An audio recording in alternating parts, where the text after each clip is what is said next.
एक दिन हम लोग बैंगलोर टू दिल्ली की फ्लाइट्स बुक कर रहे थे, फिर देखा बैंगलोर टू सिंगापुर भी सेम है. So that's when we decided कि चलो यार सिंगापुर ही चल लेते हैं. Hi, I am Nandika and in this video I'm going to take all of you with me to Singapore and it's going to be so much fun. Let's go guys. This is a video, isn't it? Go Singapore.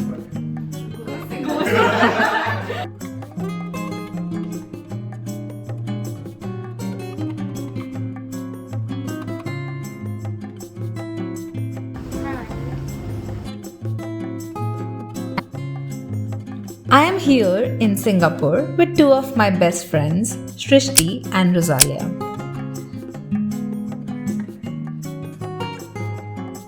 The first thing that we did when we landed in Singapore was to explore the Changi airport. We got some pictures clicked.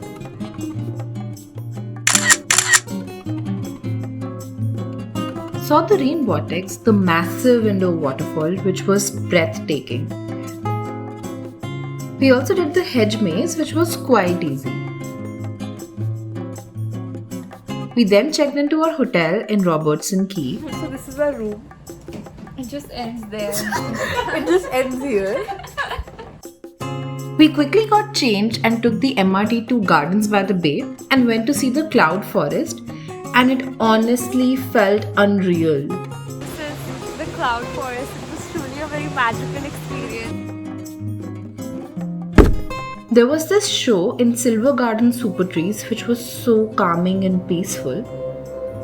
We walked around Marina Bay Sands and had dinner at a rooftop restaurant called Labo. That was it for day one. On the second day, we were supposed to reach Universal Studios at 10 am, but हम लोग बिल्कुल brain shutdown करके took the opposite bus and reached at 1 pm.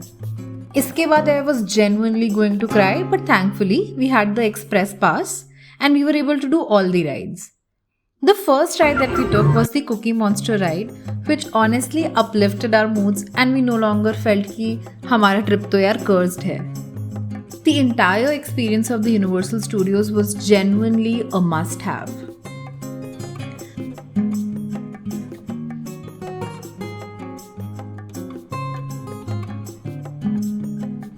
Right outside Universal Studios, we went to the Lego store where the three of us made our own minifigures. We're sitting on the floor because we walked all day. Later in the night, we cycled around the block and relaxed. On the third day, we wore matching outfits and went to the Art Science Museum. Here, we did the Future World exhibit.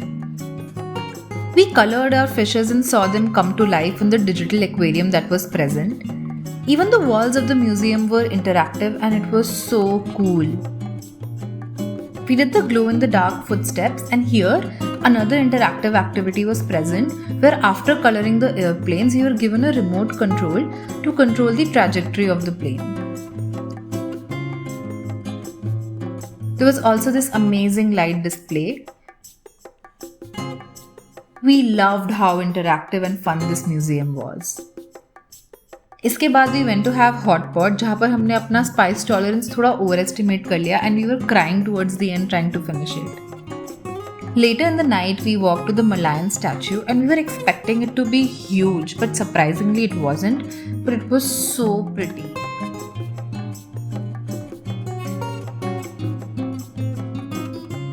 On our last day in Singapore, we went to the S.E.A. Aquarium. This was my first time visiting an aquarium and it felt like I am in a real-life underwater documentary. We saw so many fishes, corals, sea jellies and so much more. It was genuinely a marine life experience I would never forget.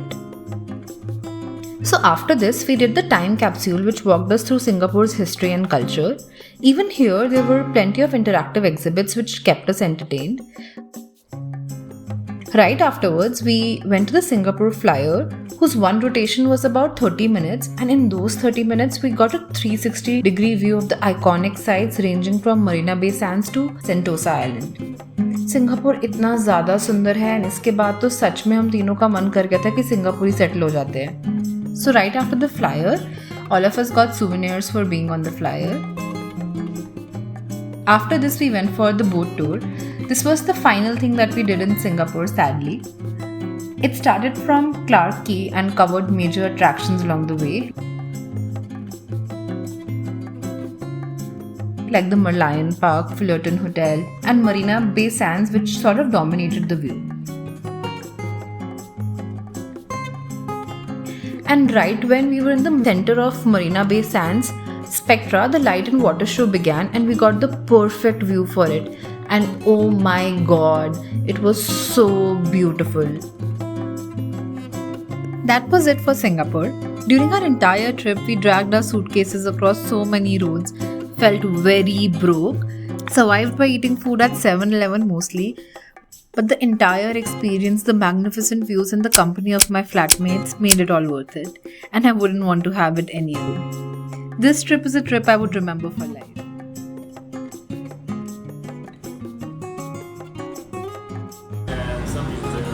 Is it possible to make this without chicken, without adding chicken?